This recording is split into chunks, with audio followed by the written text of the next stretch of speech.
ఫైనల్గా అందరం నిద్రపోయే ముందు ఒక మంచి కథ విని నిద్రపోదాం. ఏమిటంటే ఆ కథ భగవంతుడు అందరిలోనూ ఉంటున్నాడు. ఆ కథ మరి ఆ కథలోకి వెళ్దామా? ఈ కథని మనకి అందించినది శ్రీ రామకృష్ణ పరమహంస గారు. మరి ఆ కథ విందాం. మీరంతా హిమాలయ పర్వతాలను గురించి వినే ఉంటారు. అది చాలా శీతలమైన ప్రదేశం. అందులోనూ చాలా ఎత్తైన పర్వతం కైలాసం. అక్కడ ఇంకా విపరీతమైన చలి. అదే పార్వతీ పరమేశ్వరులు నివసించే చోటు. అక్కడ ఎప్పుడో కానీ సూర్యకిరణాలు పడవు. ఆ రోజు ఉదయం కొద్దిగా ఎండ కాచింది. పార్వతీ పరమేశ్వరుల ముద్దు బిడ్డడైన బాలగణేశునికి ఆ ఎండను చూడటంతోనే ఎంతో ఉత్సాహం వచ్చింది. ఇంటిలో తనతో ఎవరూ లేనందువల్ల బయట తోటలో ఆడుకునేందుకు పోవాలని ఆశపడ్డారు ఆయన. వంట ఇంట్లోకి వెళ్ళి వంట చేస్తున్న అమ్మను గట్టిగా కౌగిలించుకుని, అమ్మ, నేను తోటలోకి వెళ్ళి కాసేపు ఆడుకుంటాను అన్నారు. సరే నాయన, ఆడుకునేటప్పుడు ఒంటికి మట్టి చేసుకోకు, మళ్ళా నీ పాఠాలు చదువుకోవాలి కాబట్టి తొందరగా వచ్చేసేయంది పార్వతీదేవి. అమ్మ తన మాటలను ముగించేందుకు ముందే గణేష్ తోటలోకి పరుగు తీశాడు. పువ్వులపై కూర్చుని ఉండే సీతాకోక చిలుకల్ని పట్టుకోవటానికే వాటి వెంట పడ్డాడు. చెట్ల పైకెక్కి ఎన్నో రకాల పళ్ళు కోసి తిన్నాడు. ఇలా చాలాసేపు అటు ఇటు పరుగుడడంతో అతడు అలసిపోయాడు.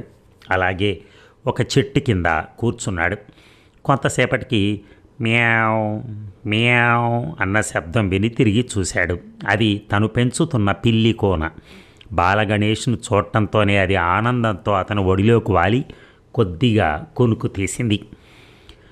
పగటివేళ కొనుకు తీయటం తప్పు కదా, అందుకే దాన్ని తట్టి లేపాడు ఆయన.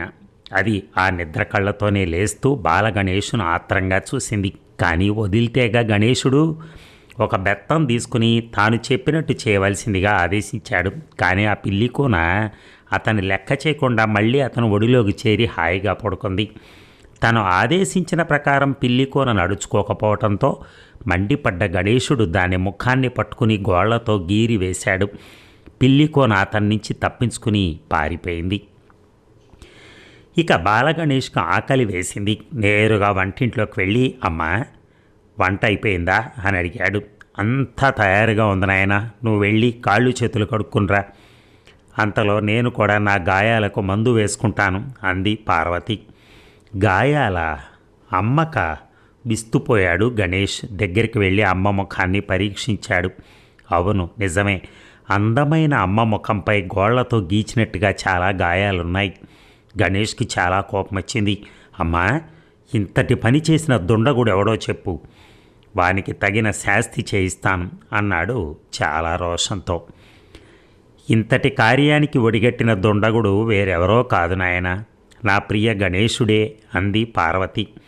తల్లి సమాధానం విన్న గణేశుడు మళ్ళీ విస్తుపోయాడు.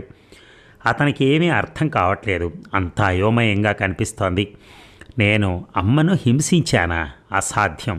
కలలో కూడా ఇట్టి అఘాయిత్యం జరగడానికి వీల్లేదు. పైగా నేను ఈ రోజంతా తోటలో కదా ఆడుకున్నాను. ఓహో, ఇప్పుడు అర్థమైంది.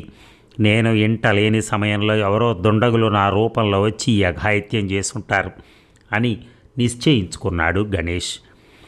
గణేష్, ఈరోజు తోటలో ఆడుకుంటున్నప్పుడు ఎవరినైనా హింసించావా అని అడిగింది పార్వతి. లేదమ్మా, ఈరోజు నాతో ఆడుకోవడానికి స్నేహితులు ఎవ్వరూ లేరు అన్నాడు గణేష్. సరే, అలాగైతే నీ పెంపుడు జంతువులతో చెలగాటాలాడుతూ ఏ జంతువుకైనా హింసించావేమో ఆలోచించి చూడు అంది పార్వతి. గణేశునికి అప్పుడే తాను తన పెంపుడు పిల్లి కోనతో ఆడుకోవటం, దానికి బుద్ధి చెప్పటానికి ముఖంపై గోళ్లతో గీరటం జ్ఞాపకం వచ్చింది. కానీ దీనికి అమ్మకి ముఖంపై తగిలిన గాయాలకి ఉండే సంబంధం ఏమిటో గణేష్కి అర్థం కాలేదు. పార్వతి చిరునవ్వుతో, గణేష్, ప్రపంచంలో ఉండే జీవరాశులన్నిటికీ నేనే తల్లినని నీకు తెలియదా? జీవరాశులన్నిటిలోనూ ఉంటున్నది నేనే.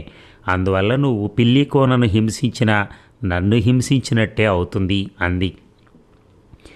గణేష్కి జ్ఞానోదయం కలిగింది. అతను కూడా జగన్మాత బిడ్డలలో ఒకడు మాత్రమే. అమ్మ అందరినీ సమంగా ప్రేమిస్తుంది, అందరి గురించి సమంగా బాధపడుతుంది అని గ్రహించాడు గణేష్. అమ్మకు సాష్టాంగ నమస్కారం చేస్తూ, అమ్మ, ఈ రోజు నుంచి నేను ప్రపంచంలోని ఏ జీవరాశికిని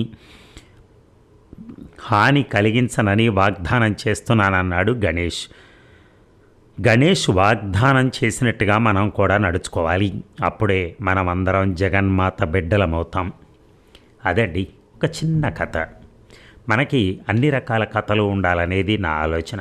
అంటే ఒక సరసమైన కథ కావచ్చు, ఒక భక్తి రసమైనటువంటి కథ కావచ్చు, ఒక కుటుంబ కథ కావచ్చు, ఒక హాస్య కథ కావచ్చు. ఇలాగా ఏదో కొన్ని ప్రయత్నాలు చేస్తూ ఉంటాను అలాగా. సో ఆ ప్రయత్నంలోనే ఇది కూడా ఒక భాగం.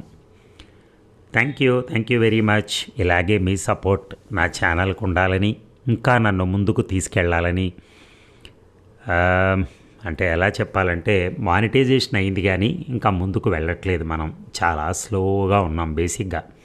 సో అంత స్లోగా అంటే ఇంకా మళ్ళీ ఇంకొక సంవత్సరం 6 నెలల్లో 9 నెలల్లో పట్టచ్చు. అలా కాకుండా మీరందరూ నన్ను ఒక చల్లని చూపు చూడండి, నేను కొద్దిగా ముందుకు వెళ్ళగలుగుతాను. ఈ బుక్స్ కొనుక్కోవాలి, చదవాలి అంటే కొన్ని ఇష్యూస్ ఉన్నాయి. ఏదేమైనా మీ అందరి సహకారం కోరుకుంటూ మీ శ్రీనివాస్. Thank you.